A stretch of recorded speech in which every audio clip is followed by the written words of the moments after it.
सुप्रभात।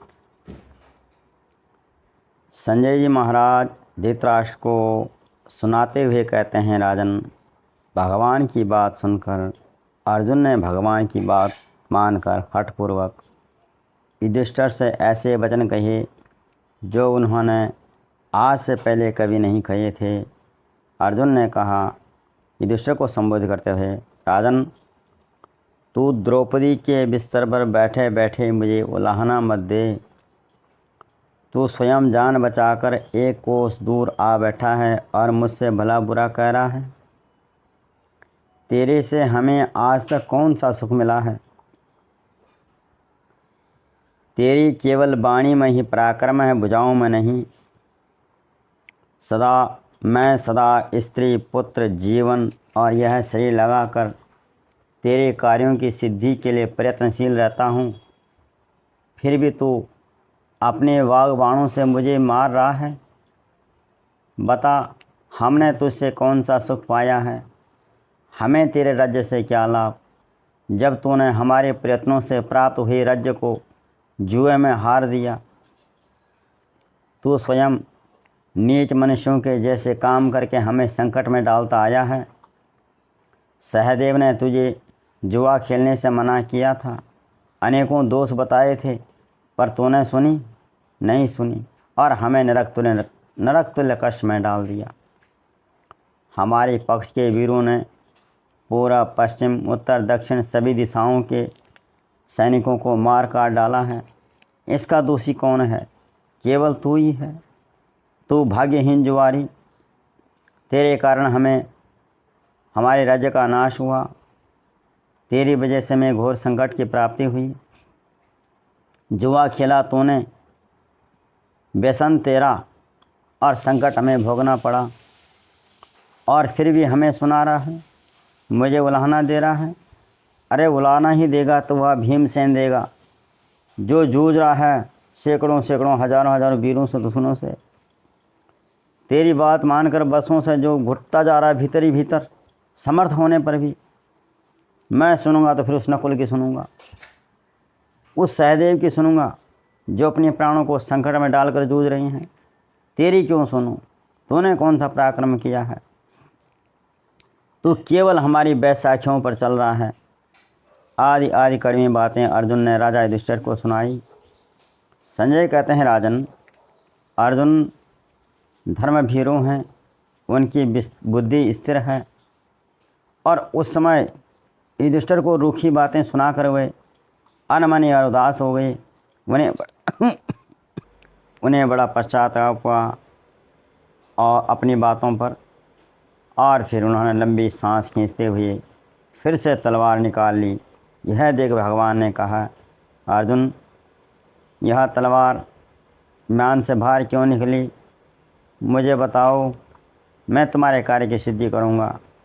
तब अर्जुन ने दुखी होकर रोते हुए भगवान श्री कृष्ण से कहा, प्रभु, मैंने जिस शरीर के द्वारा हठपूर्वक अपने भाई का अपमान किया है, उस शरीर को जीवित रहने का कोई अधिकार नहीं है। मैं अब उस शरीर को ही नष्ट कर डालूँगा। अर्जुन की बात सुनकर भगवान ने कहा, पार्थ, युधिष्ठिर को तू कहकर संबोधित करने से तुम्हें इतना दुख हुआ, तुम इतने दुखी हो गए हो, यहाँ तक कि तुम अपनी आत्महत्या करने पर उतार हो आए हो। अरे सत्पुरुषों ने तो ऐसा कभी नहीं किया है।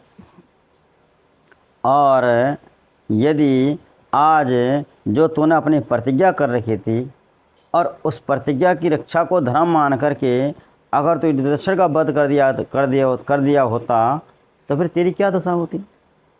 तू जो पहले तलवार निकाल के युधिष्ठिर को मारने के लिए उद्यत हो गया था कि मैं अपने प्रतिज्ञा का रक्षा करूँगा, वही धर्म है, तो फिर तेरी क्या गति होती? अरे कुंती नंदन, धर्म का स्वरूप बड़ा सूक्ष्म है, उसको जानना समझना बहुत कठिन है, और अज्ञानियों के लिए तो और भी कठिन है। भाई का वध करने से जिस अत्यंत घोर नरक की प्राप्ति होती है, उससे भी बढ़कर अपमानजनक और भयानक नरक तुम्हें अपनी हत्या करने से प्राप्त हो सकता है। अर्जुन, तुमने वाणी द्वारा अपने भाई का वध कर दिया, अब अपना ही वध करो। अपना वध कैसे करोगे? तुम अपने मुँह से अपनी वाणी द्वारा अपनी प्रशंसा करो। अपनी ही वाणी द्वारा अपने ही गुणों की प्रशंसा करना और वर्णन करना, ऐसा करने से यह मान लिया जाएगा कि तुमने अपने हाथों अपना वध कर लिया। भगवान जी की बात मानकर अर्जुन ने अपने धनुष को नवाकर धर्मात्माओं में श्रेष्ठ युधिष्ठिर से बोला, राजन, मेरे समान कौन है? पिनाकधारी भगवान शंकर को छोड़ करके दूसरा कोई भी मेरी बराबरी का धनुर्धर नहीं है। भगवान शंकर ने मेरी इस वीरता का अनुमोदन किया है। राजन, मैंने इस संपूर्ण दिशाओं और दिक्पालों को जीतकर आपके अधीन किया था राज्य। आपने जो राजसूय किया वो मेरी वजह से किया। जो आपकी दिव्य सभा का निर्माण हुआ वो मेरे ही बल से संभव हुआ। मेरे द्वारा ये शत्रुओं की सारी सेना तहस नहस हो गई है, हो रही है।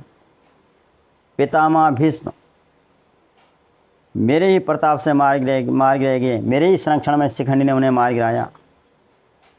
मैं तो केवल मानवीय अस्त्रों से लड़ता हूँ और मानवीय अस्त्रों से लड़ने वालों को ही उन अस्त्रों से मारता हूँ। दिव्य अस्त्रों का तो मैं प्रयोग ही नहीं किया। अगर मैं दिव्य अस्त्रों से प्रयोग करूँगा तो सारे संसार को करना तो क्या, सारे संसार को क्षण भर में नष्ट कर सकता हूँ। आज तुम संतुष्ट हो जाओ।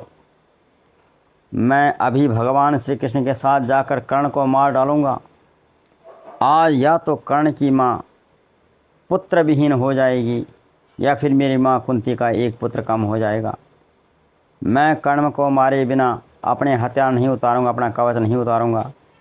ऐसा कह करके अर्जुन ने अपना धनुष और तलवार सब नीचे उतार दिए और नतमस्तक होकर हाथ जोड़कर राजा युधिष्ठिर से क्षमा मांगने लगे। अर्जुन बोले, भैया प्रसन्न हूँ। मैंने ये सब क्या क्या कह दिया और क्यों कहा, यह आपको समय आने पर पता चल जाएगा। आप प्रसन्न होकर मुझे जाने की आज्ञा दें। मैं भीमसेन को संग्राम से छुड़ाने के लिए और कर्ण का वध करने के लिए जाना चाहता हूँ। आप मुझे आज्ञा दें। मेरा जीवन आपके कार्य करने के लिए ही है, यह मैं आपसे सत्य कहता हूँ। आप इससे अच्छी तरह समझ लें। युधिष्ठिर के चरण छूकर अर्जुन जाने लगे तो युधिष्ठिर ने दुख से व्याकुलचित होकर बिस्तर से उठे और अर्जुन से बोले, अर्जुन, अवश्य ही मैंने अच्छा काम नहीं किया है। मेरे कर्मों की वजह से ही आप लोगों पर अनेकों संकट आन पड़े हैं। मैं कुलांतकारी हूँ, नराधम पापी हूँ और पापमय दुर्व्यसन में आसक्त मूढ़ बुद्धि, आलसी और डरपोक हूँ। इसलिए आज तुम मेरा यह सिर काट डालो। मुझे जीने की इच्छा नहीं है। मैंने बड़े बूढ़ों का अनादर किया है। मेरी रूखी बातों का दीर्घकाल तक अनुसरण करने की आपको आवश्यकता नहीं है।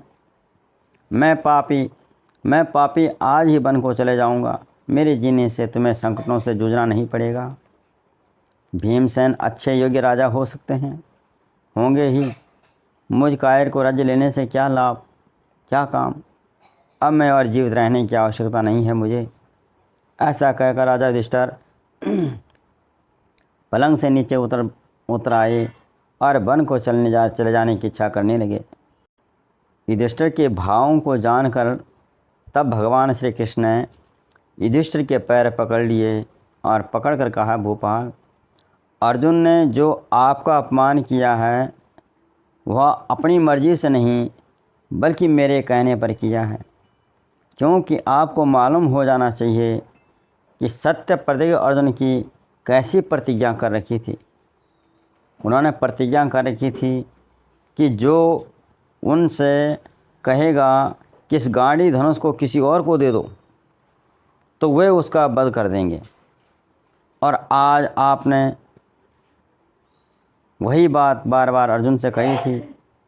अतः अर्जुन की प्रतिज्ञा की रक्षा करने के लिए ही अर्जुन ने मेरे कहने से आपका अपमान किया है।